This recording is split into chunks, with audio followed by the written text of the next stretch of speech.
Tonight on CFTK-TV News, a chicken made a long journey to its new home, Terrace councillors refuse to cut some recreational activity hours, and a cannabis dispensary is set to open at UBC's campus. Northwest BC's only television news team. We are CFTK-TV News.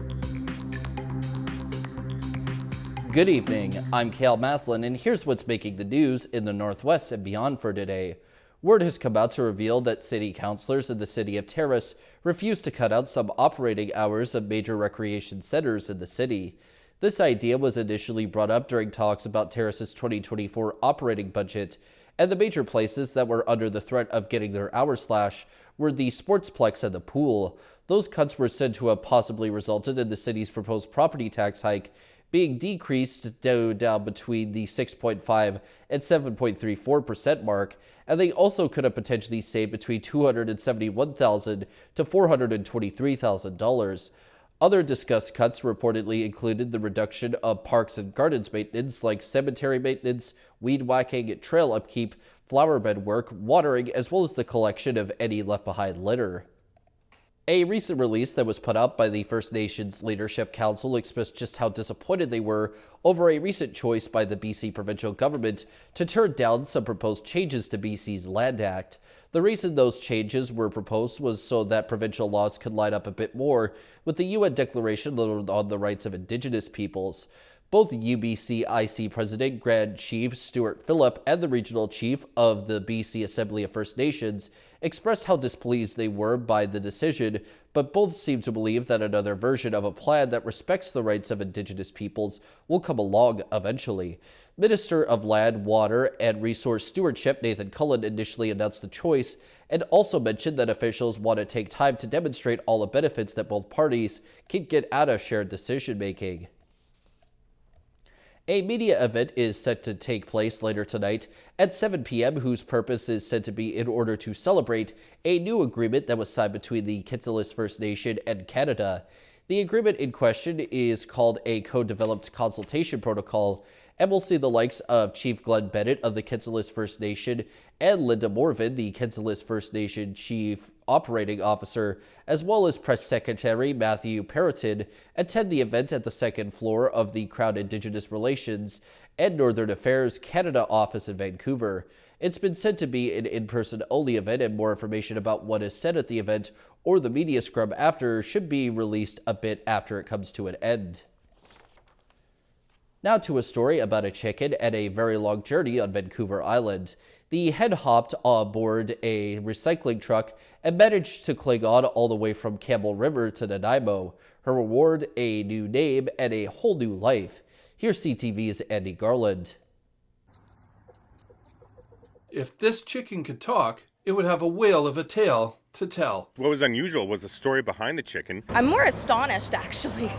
Like, that thing must have been petrified. 2 weeks ago, the hen hitched a ride on a DBL disposal truck, similar to this one. And they said, well, it actually came on a truck from Campbell River. It's believed the stowaway traveled the 150-kilometer journey to Nanaimo in the undercarriage of the truck.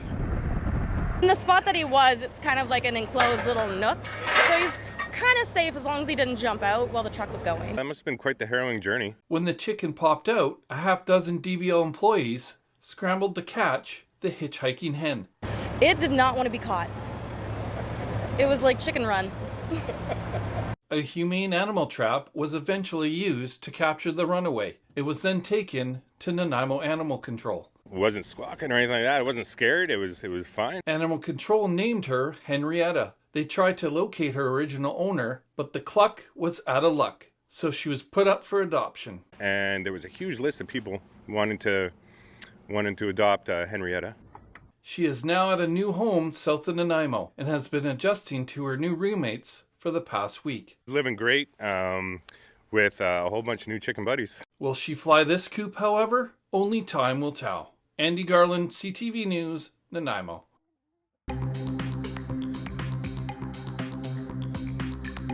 Coming up next, a report looks at if new gun laws are working properly. Welcome back. Now to more on a crane accident that claimed lives.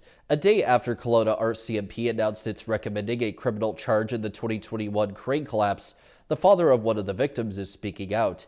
He says his son wasn't trained properly and is calling for upgrades to industry safety requirements. CTV's Ben Nesbitt has that story. In the final moments of 23-year-old Kalen Vilnius's life, this harness was strapped to his back. Now it sits in his father's office, a harsh reminder of the tragedy that unfolded on July 12th, 2021. You just relive that for forever, and then you kind of become numb to it all. Vilnius was one of 5 men killed during the crane collapse at a downtown Kelowna construction site.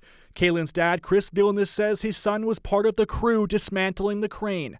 He says Kalen, who had minimal training, nor the others should have been in that position. They didn't have and weren't given enough training to be a competent operator or installer or whatnot of that piece of equipment.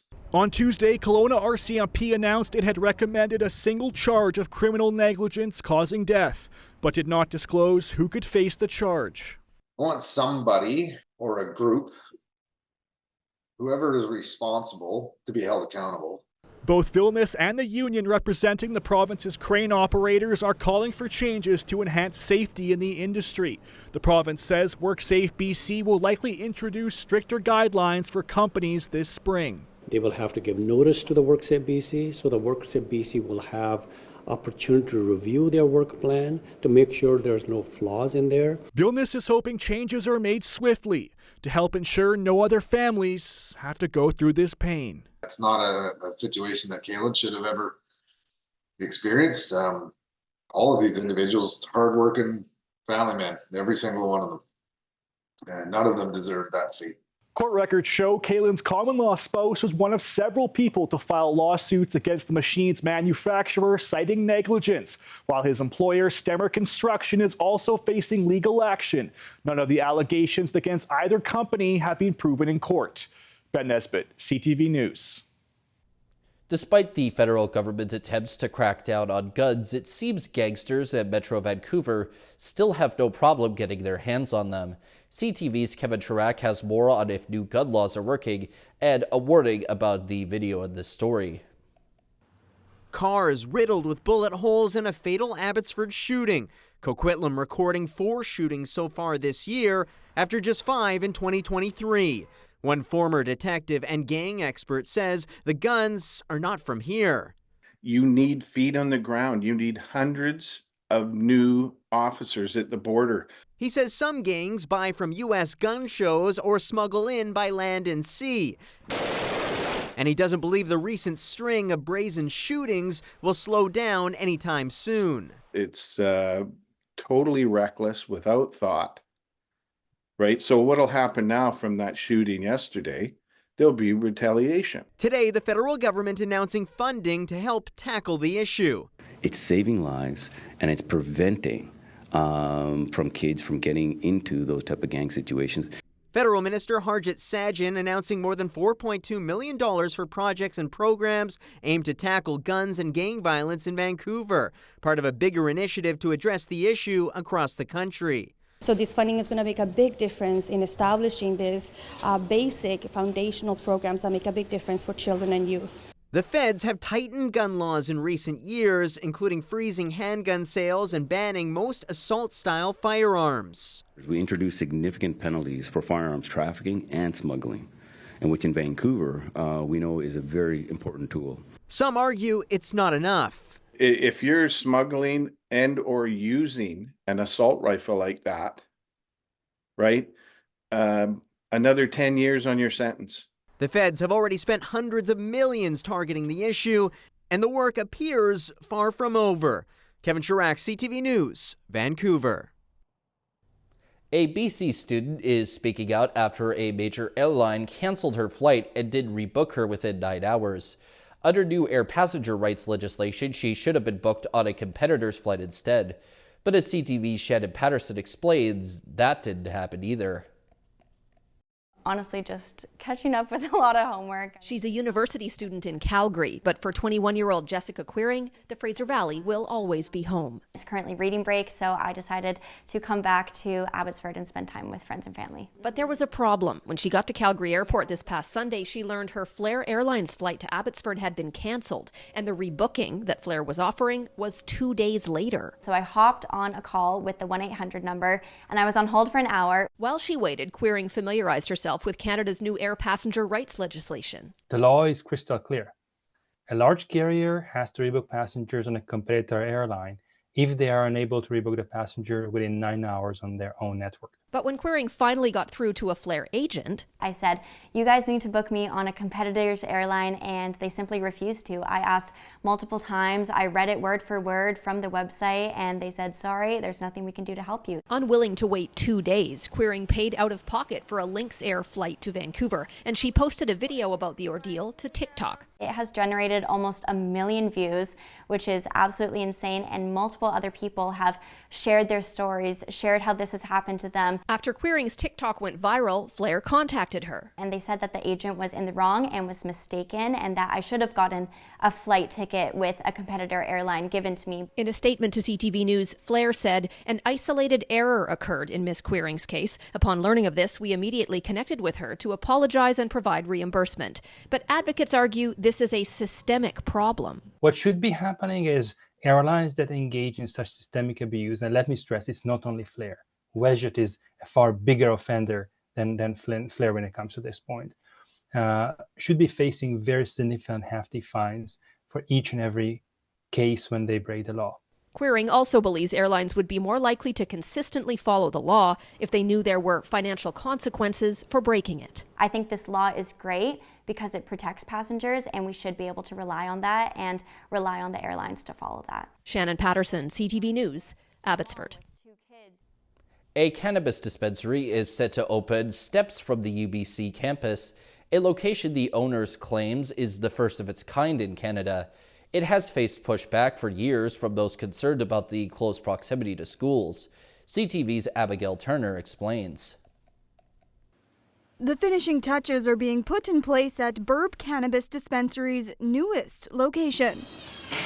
The pot shop sits just minutes from the UBC campus on the university endowment lands, a location that's caused contentious debate when the owner first applied for the spot more than 3 years ago. I think it affirms BC's position as one of the most progressive regions in cannabis in the world. A petition started by a vocal minority with nearly 2,000 signatures of residents concerned the shop would attract people to the campus for purposes unrelated to the university. Organizer Connie Chen also wrote that the close proximity to schools would be, quote, putting vulnerable children at a high risk of exposure to substances they are too young for. It's really hard for someone underage to come in here and make a purchase. There definitely was a vocal minority. There's a lot of foreign ownership as well up here, and it just goes back to stigma, really. This is the company's 8th location in BC, reaching the province's cap on just how many cannabis stores one business can operate. The cannabis concerns are a lack of education, according to Burb's owner, who says it's also an ironic argument. There's a liquor store around the corner, but that doesn't bother people. But cannabis will always be something that people view differently, I guess. A reality he believes shows cannabis stigma is still very present in 2024. Abigail Turner, CTV News, Vancouver. Turning to tonight's weather, the north coast is likely to get a chance of showers at a low of 3 degrees. The Terrace-Kitimat area is said to have to deal with a chance of flurries or rain, with their low at -1 degree. And the Bulkley Valley and Lakes District will get a chance of just flurries, while their low dips down to -9 degrees. On the north coast, the week for them will start with rain and flurries, then become sunny briefly before becoming snowy and rainy, while the high moves from 7 to 1 degree. In the Terrace-Kitimat area, the next week or so will mainly consist of rain, snow, and flurries, while the high shifts from 3 to -4 degrees. And in the Bulkley Valley and Lakes District, their week will basically be all flurries and snow, with the high bouncing between 4 and -4 degrees. Checking out the highways now, visit Drive BC for the latest and up-to-date conditions. And as always, drive safe out there. On Highway 16, there is slippery sections, utility work, maintenance, and roadside brushing, and a wildlife advisory. Plus, the Usk ferry is out of service and the cable car is in effect. Highway 37 has some slippery sections too, while also having winter driving conditions. 37A has slippery sections too, some more slippery sections on the Nishka Highway, and the Telegraph Creek Road has slippery sections of its own. And this is what the roads were looking like this afternoon around the region from the view of the province's highway cams.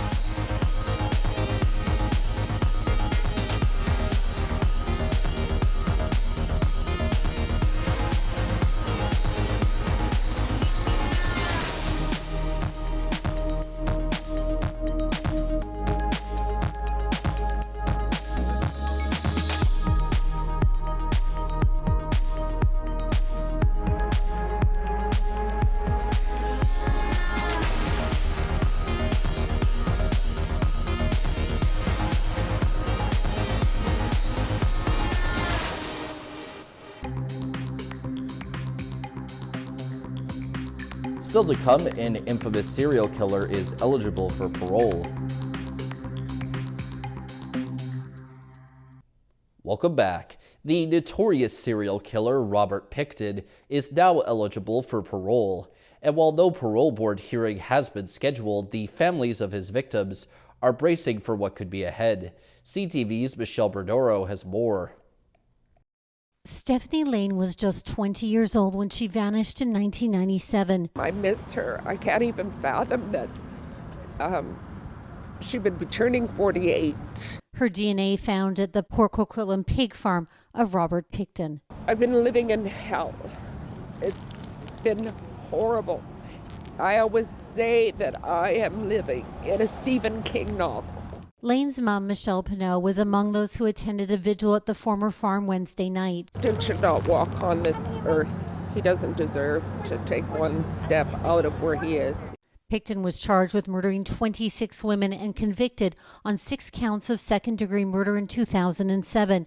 He's now eligible to apply for day parole, though no hearing has been scheduled. I'd like to think that the most prolific and evil serial killer in the history of our country that did the most egregious acts imaginable ever would never be eligible for parole.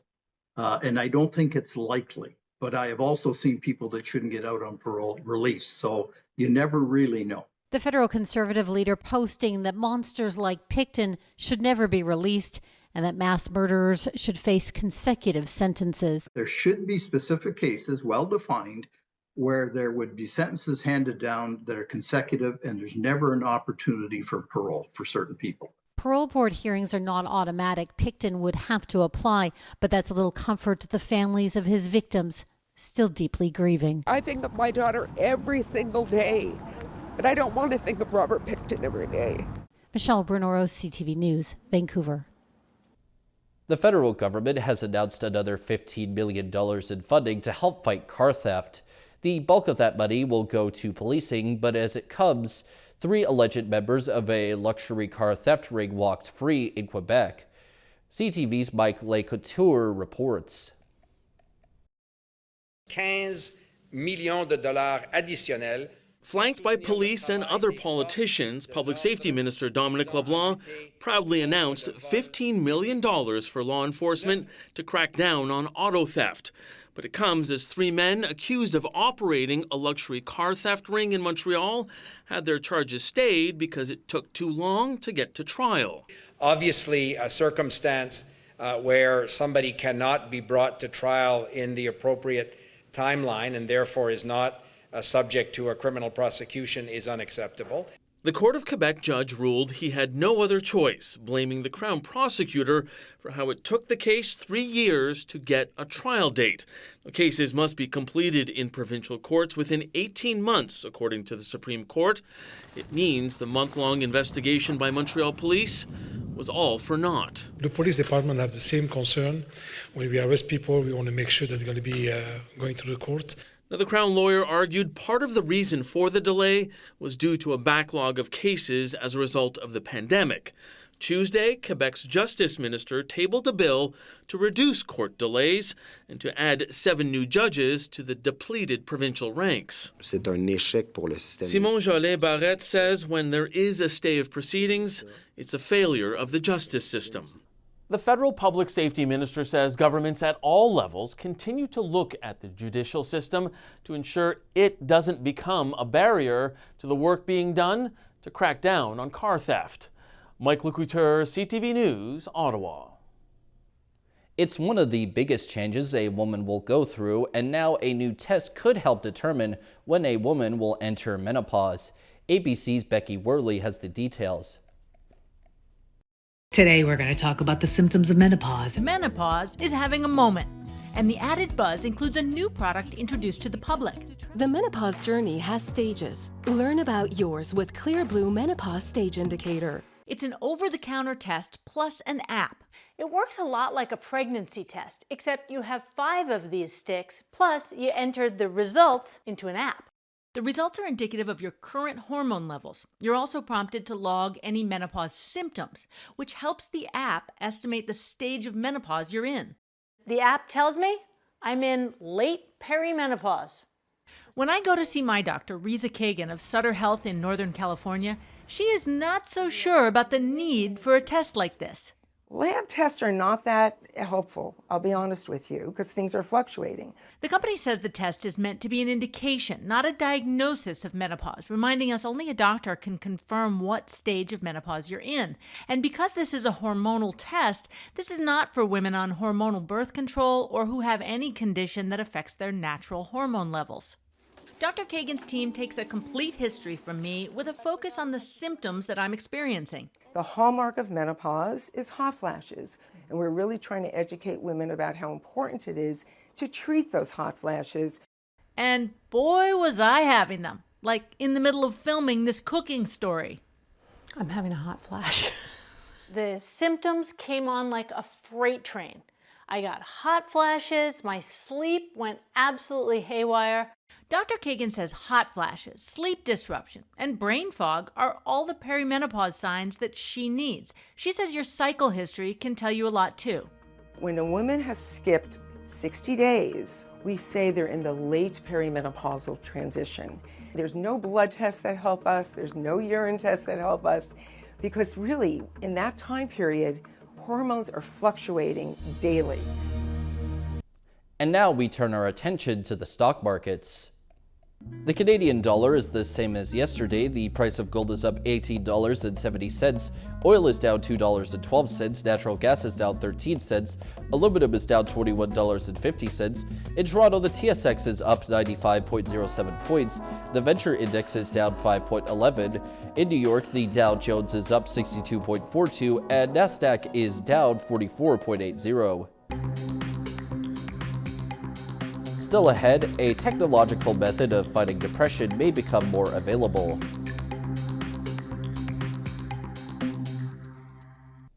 Welcome back. A pacemaker for the brain that helped a woman with crippling depression may soon be available more widely. The treatment, called deep brain stimulation, implants electrodes into the brain. Much like a pacemaker, it targets electrical impulses. It's already approved for conditions such as Parkinson's disease and epilepsy, but so far only a few hundred people worldwide have used it for depression. Now, U.S. regulators have agreed to speed up a review to possibly make it available to more people. That's all of our news for now. From all of us here at CFTK-TV News, I'm Cal Maslin, and thanks for watching. We'll see you next time.